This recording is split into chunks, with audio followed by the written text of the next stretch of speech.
Buenos días a todos ustedes. Muchísimas gracias por la invitación. Espero cumplir las expectativas que ustedes se plantean.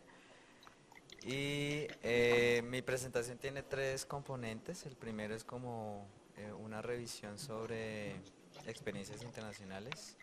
En las nacionales no tuve mucha información. La otra es los tipos de relaciones o de asociaciones público-privadas. Y tercero, respondiendo un poco las preguntas sobre aspectos de garantías laborales. Entonces, si quieres pasa a la siguiente. Entonces yo creo que esto pues no sobra, es un poco pues como yo soy el primer panelista, entonces sí puedo hacer esto. Y es pues recordarles a todos que es una asociación público-privada, es un instrumento de vinculación del capital privado que se materializa en un contrato entre una entidad estatal y una persona natural o jurídica de derecho privado. ¿Para qué sirven esas alianzas o para qué sirven esas asociaciones? Proveen bienes y servicios públicos en una infraestructura productiva y social. Lo que busca precisamente es un poco generar un capital que no existe y que se reconoce por algún medio que la entidad pública no tiene la capacidad de generar en el momento en que se determina ese capital. ¿Cómo se le paga al privado? Que es como uno de los retos más interesantes que tiene este mecanismo. Y es con aportes del Estado principalmente. Y en ciertos casos se pueden cobrar tarifas por la prestación de ese servicio. Ahí hay dos cosas muy interesantes. Uno es los términos de referencia, por así decirlo, de esa asociación, dado que son a muy largo plazo o a pues, más de 20 años. La evidencia dice que se requieren para generar el capital para que sea rentable en términos de inversión.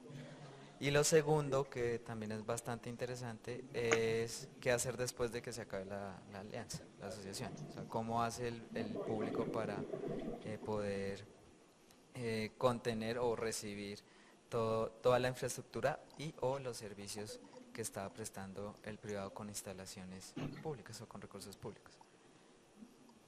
Si quieres pasa la... ¿Cuáles son las características principales? Entonces, la primera es la retención y transferencia de riesgos entre las partes.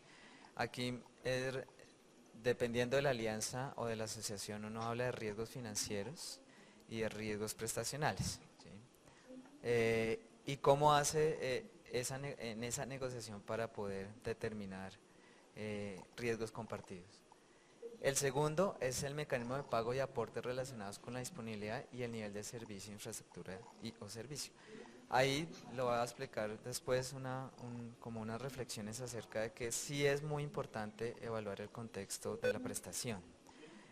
Y sí también es muy importante hacer un muy buen diagnóstico en el momento en que se determina que se requiere una asociación público-privada, pero también una proyección a qué se espera a mediano y largo plazo, porque como esto tiene tanto tiempo, seguramente en 20 años la situación de salud que uno espera no es la misma de ahora y las reglas de juego prestacionales tampoco. Por ejemplo, un ejemplo claro es que hace 20 años no teníamos un modelo integral de atención para el país, o pues por lo menos era una tarea asignada a los aseguradores y actualmente está por ley.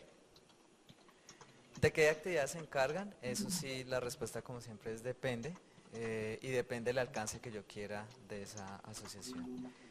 Sin embargo, la entidad estatal encarga a un inversionista privado el diseño, la construcción, la reparación, mejoramiento o equipamiento y también la operación y mantenimiento de una infraestructura y sus servicios asociados. Entonces, ¿cuál es el éxito o por qué ha tenido tanta moda las asociaciones público-privadas? Porque en otros contextos, y aquí también nacionales, pero no los puede documentar muy bien, se ha identificado que la infraestructura en servicios de salud o en un sistema de salud es uno de los puntos que generan más costos en términos de la generación y el mantenimiento de esa infraestructura. Y lo que se ha demostrado con las asociaciones público-privadas es que reducen esos costos mientras se incrementan las capacidades médicas del sistema con significativa inversión en infraestructura.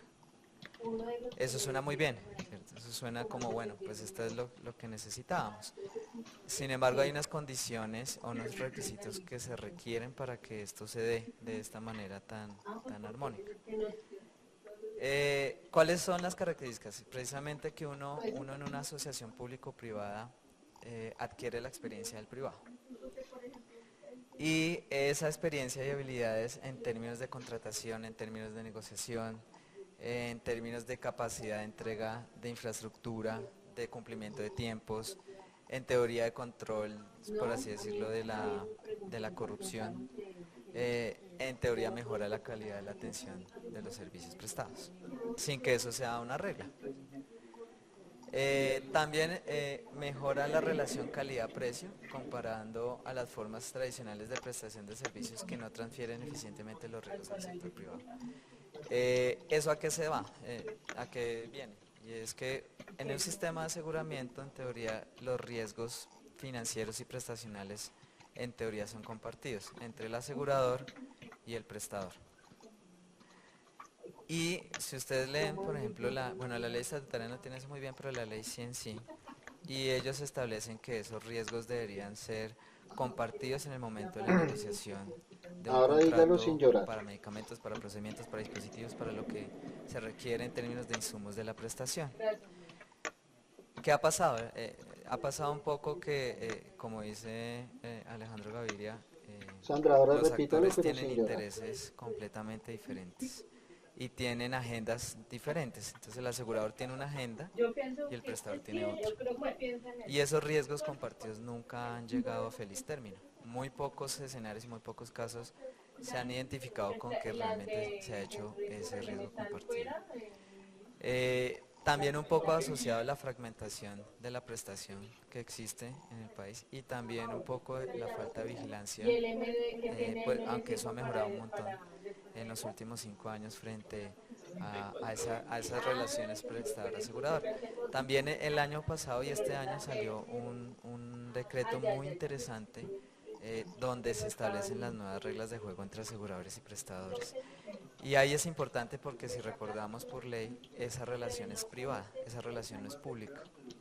Y por eso, en principio, el sistema o en cabeza del ente rector no puede auditar esas relaciones. O sea, eso es netamente autonomía del asegurador, contrata al mejor proponente en una licitación que en teoría debería ser pública y el prestador establece sus precios. Pero esa relación actualmente no es auditable, es privada. El decreto que sale, y creo que no ha salido todavía con firma del señor ministro, sí establece no necesariamente que exista una auditoría, pero sí le genera unas capacidades a la super para poder hacer ese tipo de evaluación, sin hablarlo de auditoría. En estas relaciones, en asociaciones público-privadas, aunque pareciera que no, pero sí permite que el público haga auditoría de la dinámica prestacional privada. ¿Por qué? Porque es un contrato directo con recursos públicos del Estado, en este caso encargado la S o el mismo distrito, y sí podría haber ese relacionamiento, o sea, sí podría haber ese tipo de rendición de cuentas que actualmente el sistema colombiano no tiene. Los países emergentes, ay no, espera.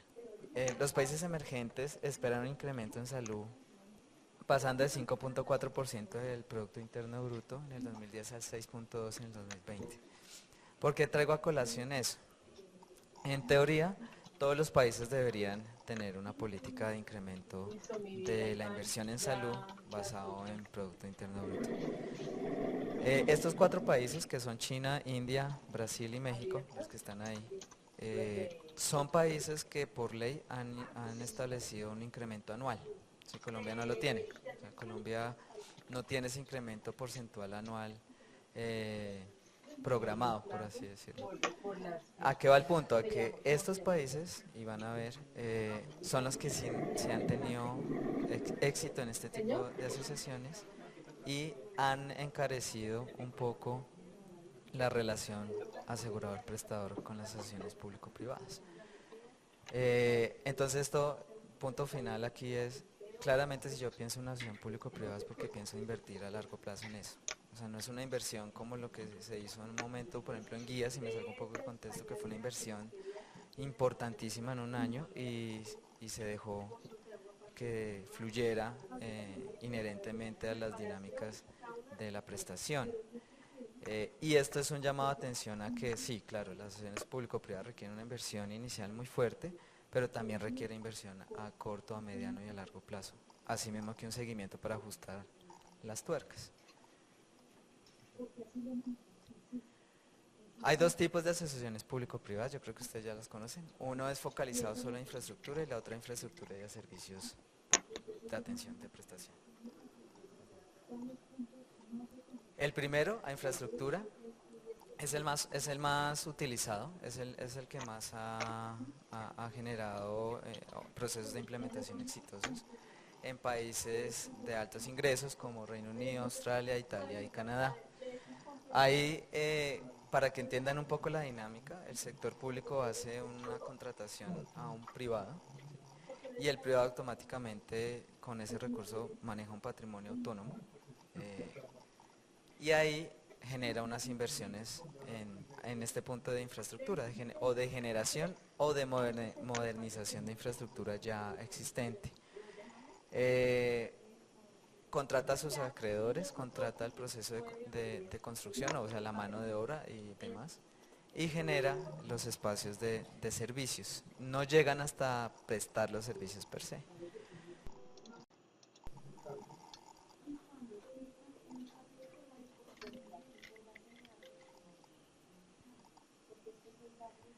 Ahora bien, infraestructura, entendiendo pues no solo las paredes, sino también los equipos que se requieran, la información y actualización tecnológica que se requiera. El segundo tipo de asociación público-privada es cuando incluye, además de infraestructura, los servicios médicos. Este modelo se encuentra dividido en dos tipos. Está uno basado en pagos de disponibilidad de servicios y el otro es basado en pagos per cápita. Vamos a ver después pues, cuál es mejor. Aquí no hay mejor, aquí depende es del contexto y de la negociación que se haga. También de lo que se quiere y qué servicios se quieren pues, establecer dentro de la institución. Es muy importante identificar, y ahí sí viene el punto, que en esto, pues si uno piensa que van a haber dos aspectos a financiar, también debería pensar que los dos aspectos se deberían financiar de manera diferente. Porque una cosa es levantar, por así decirlo, capital para que después tener un pasivo que es un edificio, y otra cosa es invertir en prestación de servicios que nunca va a ser un pasivo. Siempre va a tener una dinámica prestacional, siempre va a tener una rentabilidad, ¿sí? Que es dinámica y que maneja las reglas de un mercado de oferta y de demanda. En la infraestructura no necesariamente, a diferencia de los equipos, que eso sí pues genera una obsolescencia y hay que mirar cómo es, pero si yo estoy pensando en construir, ¿sí? Las construcciones se convierten en un capital pasivo que generan rentabilidades no a corto plazo ni a mediano plazo, sino a largo plazo. ¿Sí? Los servicios médicos sí generan rentabilidades a corto plazo, a mediano y a largo plazo y tendrían que tener dinámicas de contratación y negociación diferentes. Esto es experiencia internacional, así cumpliendo la pregunta de los panelistas. Traje unas 6 nomás. Como ven, traje la experiencia de Reino Unido, Australia y Canadá. Lo que me interesaría que miráramos y después discutiéramos con los otros panelistas y con los asistentes es los tiempos de ese tipo de asociaciones. No bajan de 20 años. Lo otro es que sí en efecto generan un aumento en el acceso. También generan un aumento en la eficiencia. Sin embargo, hay que tener en cuenta que aquí se maneja el concepto de eficiencia técnica a servicios subsidiados por recursos públicos. Y la replicabilidad es lo que es difícil. Es decir, ahí viene, y por eso lo coloqué al final, y es, miren, no porque sea exitoso en un contexto, como está, quiere decir que yo puedo adoptar eso sin echarle un análisis de contexto. ¿Por qué? Porque todos han demostrado que claramente no es así y que uno lo que tiene que primero pensar es cómo funcionan las dinámicas de mercado en el contexto antes de aplicar un modelo de asociación público-privada para poder mejorar la calidad de los servicios. Aquí España, yo creo que ustedes saben que España es uno de los países que más éxito y más procesos de asociación público-privada han tenido. El País Vasco también ha tenido un montón de experiencias exitosas. Eh, Ellos tienen una modalidad mucho más a mediano plazo. Ellos no hacen asociaciones público-privadas mayores a 15 años. Ellos hacen una rendición de cuentas cada 5 años y no aumentan el contrato a 15. O sea, después de 15 años vuelven a hacer la licitación, vuelven a hacer todo el proceso. ¿Por qué hacen eso ellos? Ellos hablan un poco del desgaste de la dinámica del mercado. Entonces, cuando yo genero unos contratos a largo plazo, pues termino generando, atomizando el mercado. Porque pues favorezco a unas instituciones a largo plazo y recordemos que la infraestructura de servicios de salud no es una infraestructura como, como los social media. ¿Sí? Los social media son mercados emergentes y no emergentes, o como los restaurantes. Las marcas de restaurantes duran poco tiempo, ¿sí? Porque en teoría la gente, pues la marca se desgasta, la gente ya no quiere comer crepes and wafers y entonces va a otro chuzo. Pero la de servicios de salud no es así. Pues tumbar un hospital pues no es posible, ¿sí? A menos que el dueño decida que va a hacer otro nuevo. Cambiar la red de prestaciones tampoco, esas dinámicas tampoco son tan flexibles. Entonces España lo que dice es, mire, si yo genero esas rendiciones a largo plazo, pues favorezco obviamente al público, favorezco obviamente al que contraté, pero desfavorezco las dinámicas de mercado. En Lesoto, ahí traje ese es un escenario bastante interesante sobre la red, sobre asociaciones público-privadas para fortalecer redes de servicios de salud. Ahí es una cosa interesante que es la única evidencia que encontré de países de bajos ingresos, África, y cómo ellos fortalecen la atención primaria en salud a través de asociaciones público-privadas, que fue otra pregunta del panel. Y es, mire, realmente esto fortalece, claro, si yo fortalezco la atención curativa y de paliación en una asociación público-privada, sí. El inicio de este tipo de contrataciones fue esa. Pero en África, por ejemplo, lo que hicieron ellos es pensarlo en red. Y es decir, listo, si al privado le conviene más lo curativo y a mí me conviene más lo preventivo, entonces yo genero más incentivos para generar infraestructura en prestación primaria y lo que es servicios de salud lo enfatizo más en la prevención secundaria y terciaria. Ellos necesitaban centros básicos. ¿Por qué? Porque los promotores de salud allá y los servicios de salud allá básicos ya están fortalecidos. O sea, el recurso humano para prevención primaria y para atención en comunidades ya existe. Por miles de razones, ahí hablaban ONGs, un montón de recursos de donación. Lo que ellos necesitaban era infraestructura y que la red funcionara.